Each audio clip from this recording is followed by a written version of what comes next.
Il entra dans le garage, vêtu de vêtements sales, et demanda à réparer une voiture en échange d'un repas. Tout le monde se moqua de lui, le traitant de fou, jusqu'à ce qu'il pose ses mains sur le moteur et leur montre qui il était vraiment. Le soleil brûlait l'asphalte lorsque Rogerio s'approcha de l'atelier Premium Motors. Ses vêtements étaient en crasseux, ses cheveux en désordre, et il portait l'odeur de quelqu'un qui dort dans la rue. Une marque invisible. Mais ses yeux, malgré leur lassitude, brillaient d'un éclat différent, une étincelle que personne ici ne sut reconnaître. Bruno était penché sur le moteur d'une Mercedes argentée, transpirant et jurant à voix basse. À côté de lui, deux autres mécaniciens, Claudio et Roberto, observaient en essayant d'aider. La propriétaire de la voiture, Mariana, se tenait adossée à un mur, les bras croisés. Elle était visiblement nerveuse mais s'efforçait de garder son calme. « Je n'arrive pas à croire que ça arrive », murmura-t-elle en passant une main dans ses cheveux. « J'ai besoin de cette voiture aujourd'hui. » Bruno releva la tête, essuyant la sueur de son front du revers de la main. « Señora Mariana, je fais tout ce que je peux. » Je n'ai jamais vu un problème pareil. Le moteur démarre, mais il n'a aucune puissance. « Avez-vous tout essayé ?» demanda-t-elle, la voix tendue d'anxiété. « Tout ce que nous connaissons, » répondit Claudio en secouant la tête. « Nous avons changé les bougies, les filtres, nettoyé les injecteurs. Rien ne fonctionne. » C'est à ce moment-là que Rogerio s'approcha lentement, le bruit de ses tongs résonnant doucement sur le sol de l'atelier. Les trois mécaniciens le regardèrent avec un mélange de surprise et de malaise. Mariana fronça les sourcils, mais ne dit rien. « Excusez-moi, » dit Rogerio d'une voix rauque mais polie. « Puis-je jeter un œil au moteur ?» Bruno laissa échapper un rire sec. « Un œil ? Qu'est-ce que vous connaissez à la mécanique ?»« Je m'y connais un peu, » répondit simplement Rogerio. Roberto se mit aussi à rire. « Un peu ? Mon ami, c'est une Mercedes, pas une charrette. »« Je sais que c'est une Mercedes, » dit calmement Rogerio. « Un modèle C300 avec un moteur turbo de 2,0 litres. J'ai entendu le bruit qu'elle faisait en arrivant. Le problème n'est pas là où vous cherchez. » Claudio lança un regard incrédule à Bruno.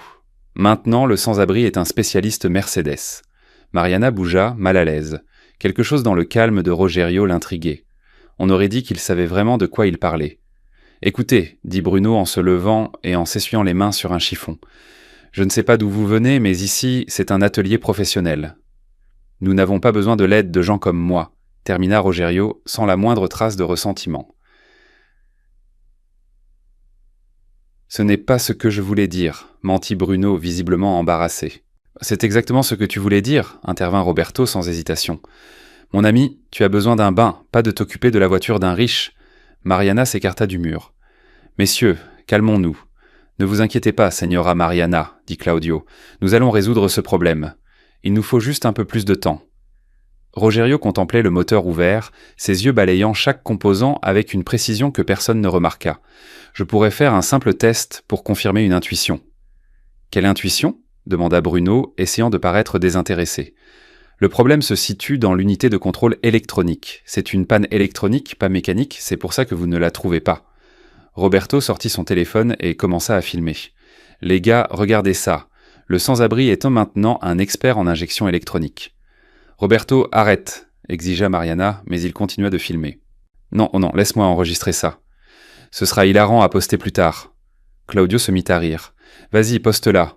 Un sans-abri qui donne une leçon de mécanique dans un garage de luxe. » Rogerio resta impassible face aux moqueries. Il avait entendu pire dans sa vie. « Si vous me donnez une chance, je peux régler ça en quelques minutes. »« En échange de quoi ?» demanda Bruno sarcastiquement. « Sans rayer ?»« D'un sandwich, » dit simplement Rogerio. « J'ai juste faim. » La réponse surprit tout le monde.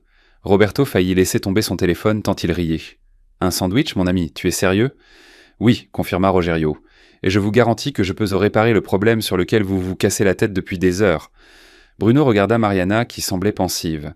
Elle s'approcha de Rogerio et le regarda dans les yeux. « Vous vous y connaissez vraiment ?»« Oui, señora. »« Comment savez-vous que le problème vient de l'ECU ?»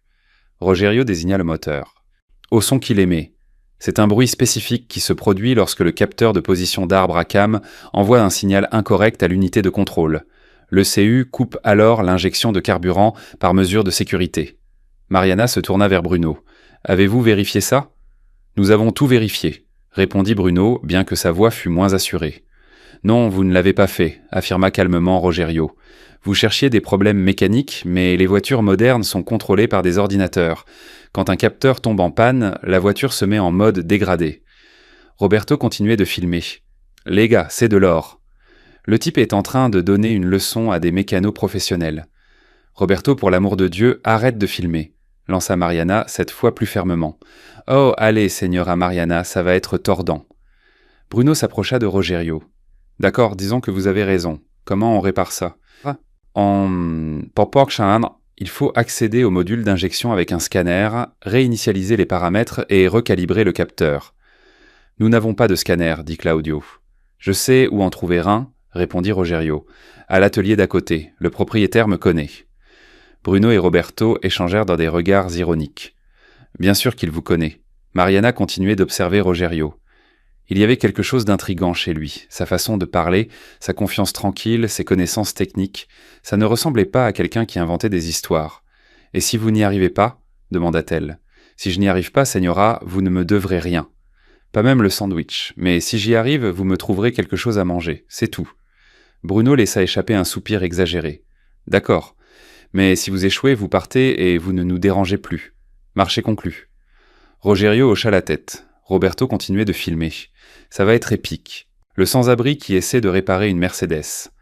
Rogerio se rendit à l'atelier voisin. C'était un endroit plus simple, moins glamour, tenu par un seul homme. Il salua le propriétaire comme une vieille connaissance et revint avec un scanner à la main. « Où avez-vous trouvé ça ?» demanda Bruno méfiant. « Céo Fernando me l'a prêté », répondit Rogerio en connectant l'appareil à la voiture. Mariana observait chacun de ses gestes. Il y avait une familiarité dans sa façon de manipuler les outils, une précision qu'elle reconnaissait sans pouvoir la situer. Le scanner émit un bip tandis que Rogerio naviguait dans les menus avec une aisance qui impressionna même Bruno. En quelques minutes, il trouva le code d'erreur. « Le voilà », murmura-t-il. « Capteur de phase d'arbre à cam. Signal intermittent. »« Comment le saviez-vous » demanda Mariana, réellement impressionnée. Rogerio ne répondit pas. Il était concentré sur son travail, effaçant les codes et recalibrant les paramètres. Ses mains bougeantes avec une précision chirurgicale, comme si la technologie était une extension naturelle de son corps. Claudio cessa de rire en voyant la facilité avec laquelle Rogerio maniait le scanner. Roberto filmait toujours, mais maintenant avec plus de curiosité que de moquerie. « Terminé, » dit Rogerio en déconnectant l'appareil. « Vous pouvez démarrer la voiture maintenant ?» Bruno s'installa au volant, tourna la clé, et le moteur se mit à ronronner, tournant parfaitement. Il accéléra et la réponse fut instantanée. Un silence gêné s'installa dans l'atelier. Mariana monta dans la voiture, fit le tour du pâté de maison et revint les yeux écarquillés. « Je n'ai jamais vu cette voiture rouler aussi bien. On dirait qu'elle est neuve. » Rogerio rangeait déjà le scanner pour le rapporter. « C'est réglé, Señora, le problème a été résolu. Comment avez-vous appris tout ça ?» demanda Bruno, son arrogance envolée. Rogerio hésita. « J'ai travaillé sur des voitures toute ma vie. »« Où ça ?»« Dans différents endroits, » répondit-il évasivement. « Je peux avoir ce sandwich maintenant ?» Mariana s'approcha de lui, une étrange sensation l'envahissant. « Vous avez un nom ?»« Rogerio. »« Rogerio, comment ?» Il hésita de nouveau. « Je ne sais pas juste Rogerio. » Roberto tenait toujours son téléphone, mais ne savait plus s'il devait poster la vidéo. Ce qui avait commencé comme une blague s'était transformé en quelque chose de tout à fait différent. Bruno tendit un billet à Rogerio. « Prenez ça.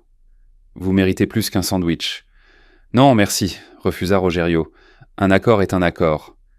Mon ami, vous venez de résoudre en quelques minutes ce que nous n'avons pas réussi à comprendre de toute la journée. » Mariana ouvrit son sac à main et sortit de l'argent. « S'il vous plaît, prenez ceci. Vous avez sauvé ma journée. » Rogerio secoua la tête. « Je voulais juste aider. »« Pourquoi ?» demanda-t-elle. « Pourquoi aider des gens qui vous ont si maltraité ?» Rogerio la regarda et, pendant une seconde, Mariana vit une profonde tristesse dans ses yeux, une vieille douleur qu'il portait comme une cicatrice invisible. « Parce que tout le monde mérite une seconde chance. » dit-il simplement, avant de s'éloigner lentement, laissant derrière lui un atelier silencieux et 4 personnes qui ne savaient mythe pas qu'elle venait de rencontrer une légende. Quelques jours plus tard, Rogerio réapparut aux abords de Premium Motors.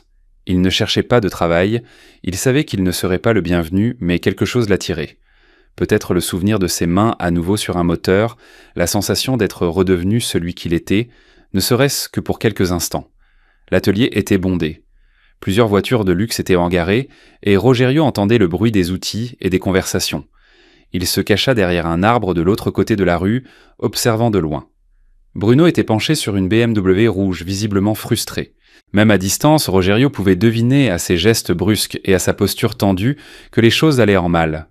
Claudio et Roberto tournèrent autour de la voiture, l'air encore plus perdu que Bruno. « Ça ne peut pas recommencer », marmonna Bruno assez fort pour que les voisins l'entendent. « La troisième voiture cette semaine qu'on n'arrive pas à réparer. » Un homme élégant en costume coûteux s'approcha de la BMW. C'était le propriétaire, docteur. Henrique, un avocat réputé.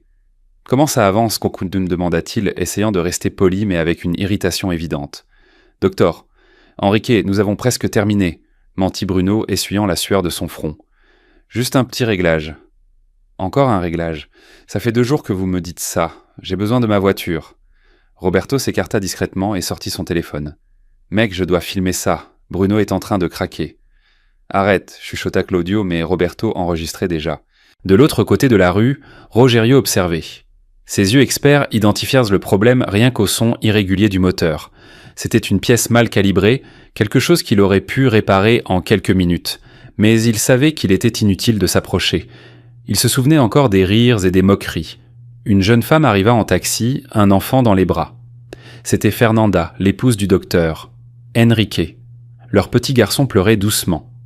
« Enrique, la voiture est réparée ?» demanda-t-elle inquiète. « Pedro a de la fièvre, il faut l'emmener à l'hôpital. » Docteur, Enrique regarda Bruno, le visage partagé entre le désespoir et la colère. « Ils y travaillent. » Bruno sentit la pression monter. « Señora Fernanda, nous allons la réparer tout de suite. Encore quelques minutes. »« Quelques minutes ?» explosa Docteur, Enrique. « Vous disiez la même chose hier et avant-hier.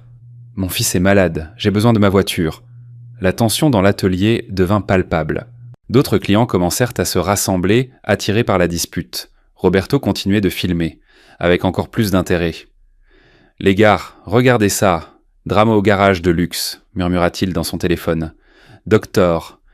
Enrique, nous allons nous en occuper. C'est juste une question de temps, » tenta de le calmer Claudio. « Du temps ?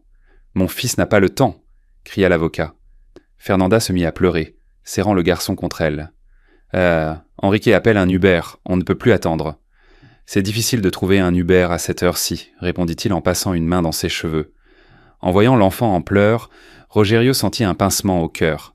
Il se souvint de sa propre fille, des trajets désespérés à l'hôpital, du sentiment d'impuissance lorsque la voiture tombait en panne. Il ne pouvait pas rester là sans rien faire. Il traversa lentement la rue, sachant qu'il serait probablement repoussé, mais incapable d'ignorer la souffrance d'un enfant. « Excusez-moi, » dit-il en s'approchant. Bruno leva la tête, son expression s'assombrissant instantanément. « Oh non, pas encore lui. »« Qu'est-ce qu'il veut maintenant ?» demanda Roberto, toujours en train de filmer. Docteur Enrique toisa Rogerio avec mépris. « Qui est-ce ? Personne d'important, » répondit rapidement Bruno. « Juste quelqu'un qui passe de temps en temps. » Rogerio ignora l'insulte et alla droit au but. « Puis-je jeter un œil à la voiture ? L'enfant doit aller à l'hôpital. »« Vous, docteur ?» Enrique rit amèrement. Vous allez réparer ce que 3 mécaniciens professionnels n'ont pas réussi à faire ? Je peux essayer. Fernanda regarda Rogerio avec désespoir. Vous vous y connaissez en voiture ? Un peu, répondit-il modestement. Un peu, s'esclaffa Roberto. Les amis, c'est le type qui a réparé la Mercedes de Donna Mariana l'autre jour. Je pensais que c'était un mécanicien. Il l'a réparé ? Docteur. Enrique fronça les sourcils. Bruno rougit. Il a eu de la chance. C'était un coup de peau. Un coup de peau ? Demanda calmement Rogerio.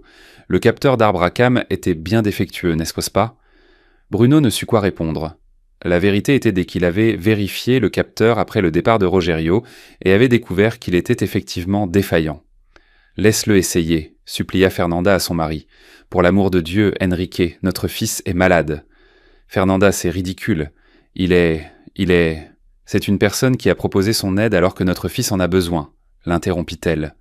Rogerio s'approcha de la BMW et posa une main sur le moteur en marche. Il ferma les yeux, sentant les vibrations, écoutant chaque son comme si la voiture lui parlait. « La pompe à carburant est en train de lâcher, » dit-il simplement. « Elle ne maintient pas une pression constante, c'est pourquoi le moteur broute. » Bruno le fixa, stupéfait. « Comment pouvez-vous savoir ça juste en écoutant ?»« L'expérience, répondit Rogerio. « Avez-vous un manomètre de pression de carburant ? Claudio, toujours sceptique, alla chercher l'outil.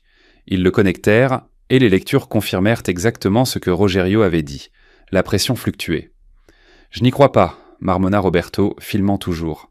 Il a encore deviné juste. « Docteur. » Enrique regarda Rogerio d'un tout autre œil. « Pouvez-vous la réparer ?»« Oui, mais il faut une nouvelle pompe. Ce n'est pas une réparation rapide. Où peut-on trouver la pièce ? Au magasin de pièces auto au coin de la rue. Ça coûte environ 300 raies. » Bruno s'empressa de parler. « Docteur, Enrique, je peux y aller tout de suite. »« Combien de temps pour l'installer ?» demanda l'avocat à Rogerio. « 15 minutes. » Fernanda regarda son mari, les larmes aux yeux. « Enrique, s'il te plaît ?»« Docteur. » Enrique sortit de l'argent de son portefeuille et le donna à Bruno. « Allez-y, apportez-moi cette pompe. Maintenant. » Tandis que Bruno partait en courant, Roberto continuait de filmer, désormais complètement fasciné. « Les gars, ça devient dingue. Le sans-abri est devenu le chef mécanicien de l'atelier, » dit-il en riant. Pendant qu'ils attendaient, Fernanda s'approcha de Rogerio. « Merci, dit-elle. Je ne sais pas qui vous êtes, mais merci de nous aider. » Rogerio hocha la tête, regardant l'enfant qui avait cessé de pleurer et l'observait avec curiosité. « Comment s'appelle-t-il ?»« Pedro, il a 3 ans. »« Il ira bien, » dit Rogerio en faisant une grimace au garçon, qui sourit pour la première fois. Docteur Enrique observait en silence. Il y avait quelque chose chez cet homme qui n'avait aucun sens. Sa façon de parler, ses connaissances techniques, rien ne correspondait à son apparence négligée. « Puis-je vous demander où vous avez étudié la mécanique ?» demanda-t-il. Rogerio hésita. « J'ai travaillé sur des voitures pendant très longtemps. »« Dans quel atelier ?»« Dans divers ateliers, » répondit-il évasivement. Bruno revint en courant avec la nouvelle pompe. « J'ai trouvé la bonne. » Rogerio inspecta la pièce. « C'est celle-ci. Je l'installe maintenant. » Il se mit au travail. Ses mains bougeaient, avec une précision impressionnante, comme s'il connaissait chaque vis de ce moteur. Il retira l'ancienne pompe en quelques minutes, installa la nouvelle et brancha les tuyaux. « Terminé !» dit-il en s'essuyant les mains. « Vous pouvez démarrer ?» Docteur, Henrik démarra le moteur qui se mit à ronronner parfaitement. Il accéléra et la réponse fut immédiate et douce. « Incroyable, murmura-t-il. Fernanda monta dans la voiture avec Pedro sur ses genoux. « Enrique, allons-y, il faut aller à l'hôpital. » Avant de monter, docteur. Enrique se tourna vers Rogerio. « Combien je vous dois pour la main-d'œuvre ?»« Rien, je voulais juste aider l'enfant. »« Rien ?» répéta l'avocat incrédule. « Vous venez de sauver mon fils et vous ne voulez rien en retour ?» Rogerio jeta un coup d'œil au garçon sur la banquette arrière qui semblait maintenant plus vif. « J'ai déjà reçu mon paiement. » Docteur, Enrique sortit une carte de visite. « Je m'appelle Enrique Almeida. Si vous avez besoin de quoi que ce soit, appelez-moi. »« Merci, docteur. » L'avocat monta dans sa voiture et fonça vers l'hôpital. Roberto filmait toujours. « Mec, c'était surréaliste. Personne ne va croire ça. » Bruno s'approcha de Rogerio, visiblement embarrassé. « Comment faites-vous ça ?»« Faire quoi ?»« Diagnostiquer des problèmes juste au son. Je travaille sur des voitures depuis des années et je n'ai jamais vu ça. » Rogerio ne répondit pas. Il commença à s'éloigner, mais Bruno le suivit. « Attendez, vous ne pouvez pas partir comme ça. Qui êtes-vous vraiment ?» Rogerio s'arrêta et se retourna. Pendant un instant, ses yeux révélèrent une tristesse profonde et ancienne, le regard de quelqu'un qui avait été bien plus que ce qu'il était aujourd'hui. Puis il disparut dans la rue, laissant Bruno avec plus de questions que de réponses. Roberto tenait toujours son téléphone. « Bruno, il faut qu'on découvre qui est ce type. » « Pourquoi ? » « Parce que personne ne connaît aussi bien les voitures. Cet homme a une histoire. » Et Roberto avait raison. Rogerio avait une histoire. Une histoire qui, une fois découverte, allait tout changer. La vidéo de Roberto fit le buzz sur les réseaux sociaux. Il l'avait postée avec le titre « Un sans-abri répare les voitures mieux que les mécaniciens professionnels » et en quelques jours, elle comptait des milliers de vues. Mariana vit aussi la vidéo. Elle se souvint de son père, un mécanicien exceptionnel avant que l'alcool ne détruise sa vie. Il lui parlait toujours d'un pilote de course légendaire des années 90, surnommé Main d'Or. Consumée par la curiosité, Mariana retourna à l'atelier. Mon père parlait toujours d'un pilote des années 90. Il l'appelait Main d'Or. Les yeux de Bruno s'écarquillèrent. Main d'Or ? Vous voulez dire Rogerio Silva, le champion de rallye ? Un lourd silence s'installa. Le sans-abri qui a réparé ma voiture s'appelle Rogerio, dit lentement Mariana. Bruno chercha de vieilles photos sur son téléphone. Sur l'écran apparut un homme plus jeune tenant un trophée. C'était impossible de ne pas reconnaître les yeux.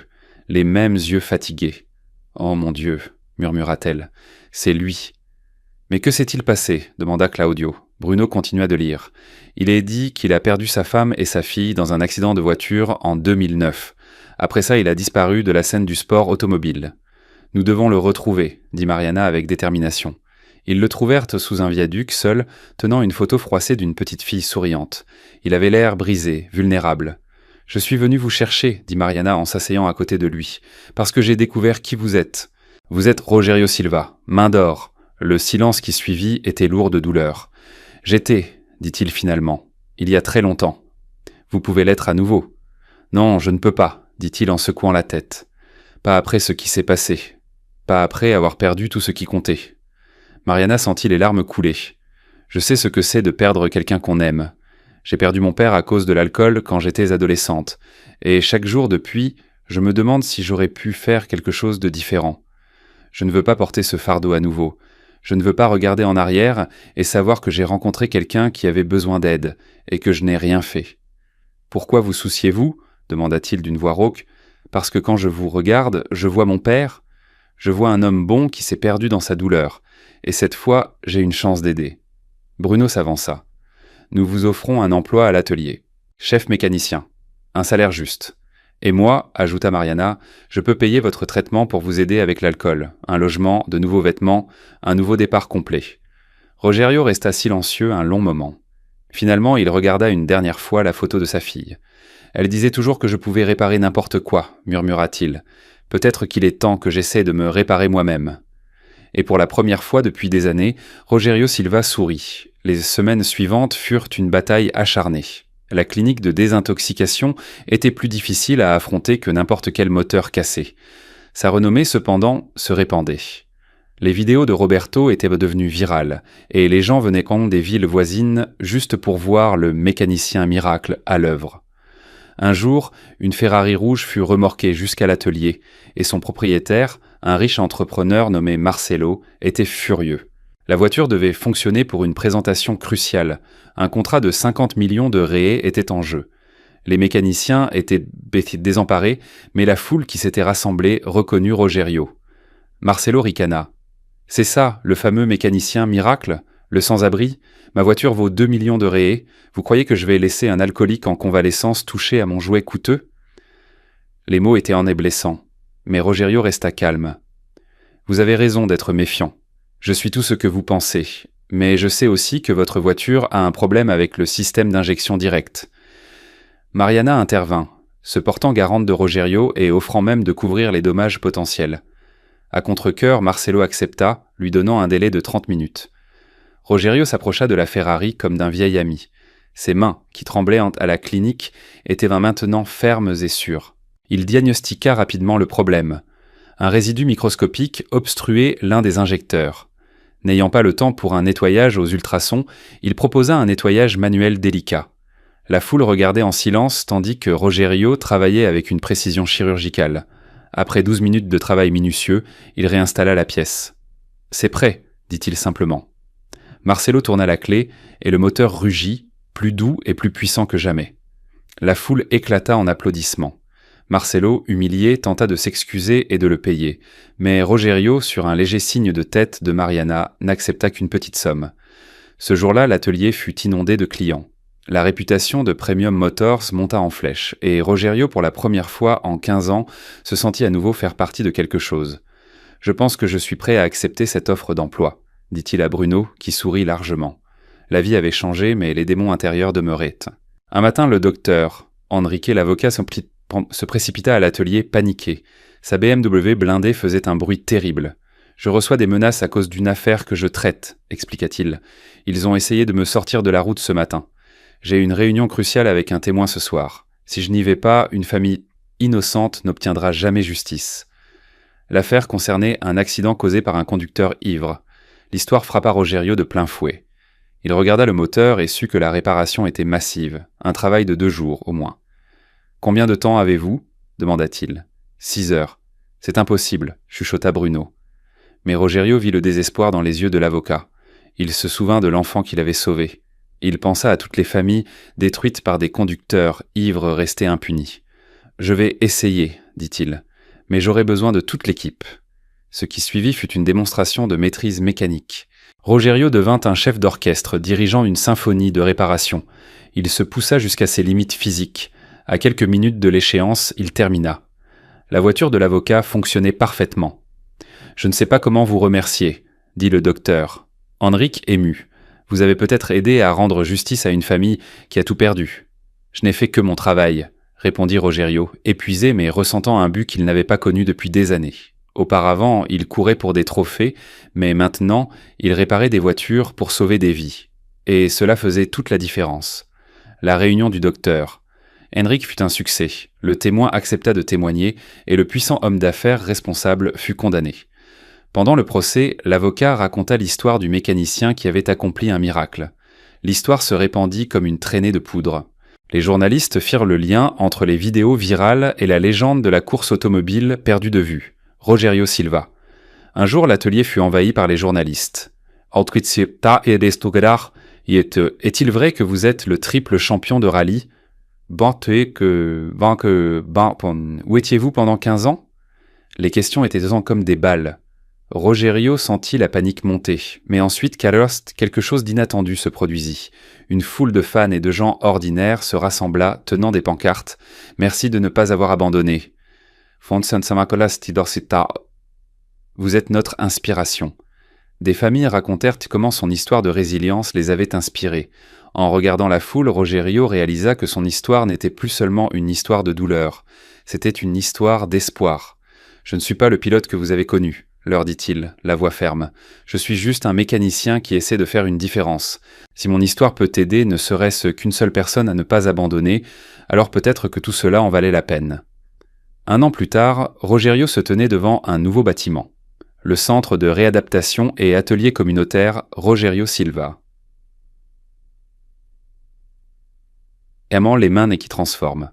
Financé par des dons venus de tout le pays, le centre abritait un atelier gratuit pour les familles à faible revenu, un centre de traitement des addictions et une école technique pour les jeunes à risque. Bruno, Claudio et Roberto géraient les opérations, faisant partie d'une nouvelle famille. Mariana, devenue comme une fille pour lui, créa une fondation pour reproduire le modèle dans d'autres villes. D'anciens coéquipiers de ses jours de course vinrent à l'inauguration. « Bani !»« Merci, leur dit Rogerio, mais ma place est ici maintenant. Quand je courais, je ne m'aidais que moi-même. Ici, j'aide des centaines de personnes chaque jour. Quelle victoire pensez-vous être la plus précieuse ?» 2 ans après avoir été retrouvé sous un viaduc, Rogerio s'adressa à la foule. Il sortit la photo froissée de sa fille, Anna Béatrice. « Elle avait 8 ans quand elle m'a appris que le plus grand trophée dans la vie est d'aider les autres, dit-il, la voix chargée d'émotion. Ce centre n'est pas le mien. Il appartient à chaque personne qui croit en une seconde chance. C'est son héritage. » L'homme qui avait été méprisé pour avoir demandé de la nourriture était devenu la preuve vivante que les bonnes mains, animées par le bon cœur, pouvaient réparer bien plus que des moteurs. Elles pouvaient réparer des vies, restaurer des rêves et guérir une communauté, une personne à la fois.